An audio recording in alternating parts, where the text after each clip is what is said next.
Hey guys, how you going? Hope you're all doing very well. This evening I'm going to be doing another movie review, so hopefully you find this one interesting. This movie is a drama from Austria, German language English subs, released in the year 2011, directed by Markus Schleinzer, and this film is called Michael.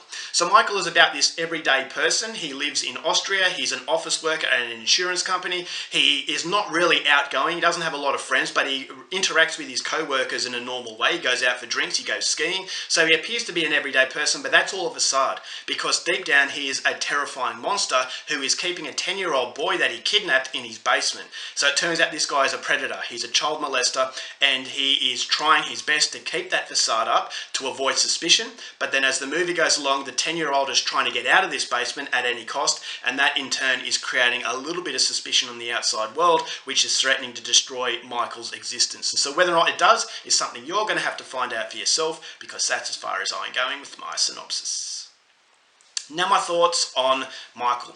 I have to stress this. This is a movie that is going to psychologically devastate a lot of people. This is a film that tackles a very taboo subject, and it's one of the bravest movies that I have seen. So taking on this subject, it is very easy to make it clear, black and white, that this monster is nothing but a monster, is that he's something out of this world. It's a deplorable human being. We want to disconnect ourselves from this man, and we just want to basically just eliminate him by any means possible. He's not one of us. But at the end of the day, he is one of us. He is a guy that appears to be normal, and this is how these monsters get away with it. And I think that Markus Schleinzer does a fantastic job at giving you the insight into a mundane lifestyle that is hiding something far more terrifying.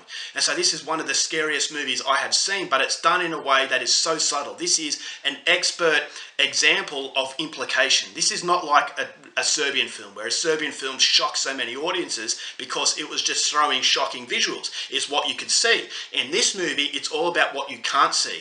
And so it would have been easy just to throw in really shocking visuals, but that is not brilliant filmmaking. What brilliant filmmaking is giving you the implication of something, implying that something is happening, and then all of a sudden the monster inside your mind, it starts to play on you, and that's far more terrifying than what you can see. And this movie, I thought it was very respectful in the way where it wasn't glorifying anything. It wasn't basically making something for a cinematic feature.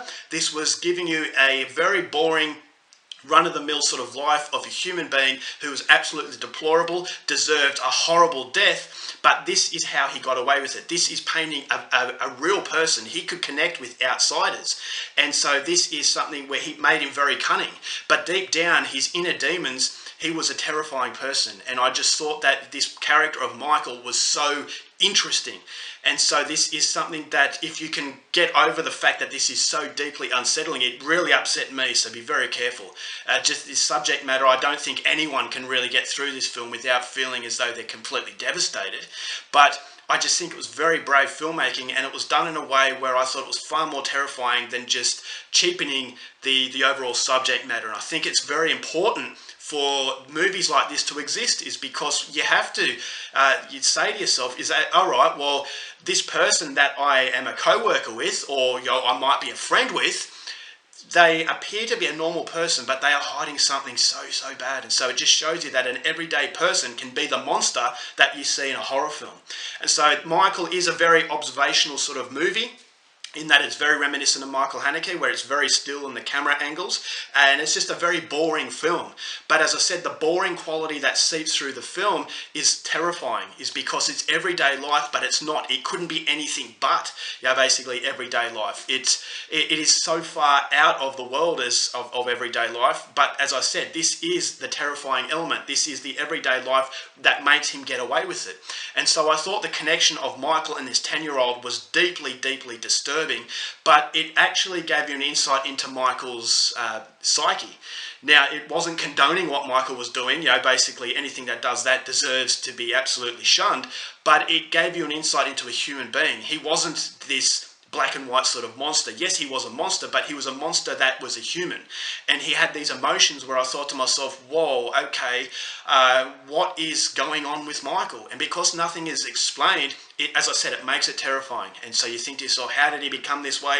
Why is this kid in the basement? How did this kid get kidnapped? Nothing is ever explained. And so it's basically just following Michael on a day in his life. And so if you are a fan of softer kind of films that don't have these really challenging subjects, then stay well away from this movie. This is for a very acquired taste, and that taste is European cinema that is handled in a way that is very respectful, but at the same time absolutely devastating. So the acting, as I said, was fantastic. It was brilliant, and I just thought that the everyday sort of monotony that the film had actually created a terrifying aspect. But if I have a problem with the film, is that it is for a very acquired taste. As I said, it's observational kind of cinema in that it doesn't follow a storyline. It's just an everyday, basically following this man, and you get an insight into what he's doing, and there are some scenes that are extremely shocking, as I said, without being graphic, but it's implied into what's going on, and that makes it far more terrifying in my opinion.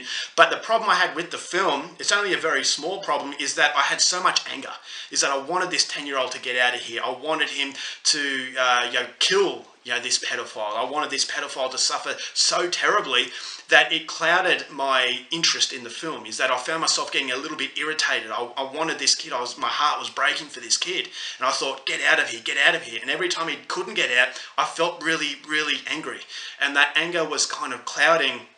I believe that obviously the director wanted to provoke that angry response, but I think it clouded the overall interesting element within this character of Michael, is that what's going on with this guy? It's a very interesting sort of in-look into a very damaged person, but it was a deplorable person. So I put the barrier up. I just thought to myself, I don't want to even know what's going on with you. I just want you to die horribly and just go to jail for the rest of your life in general population.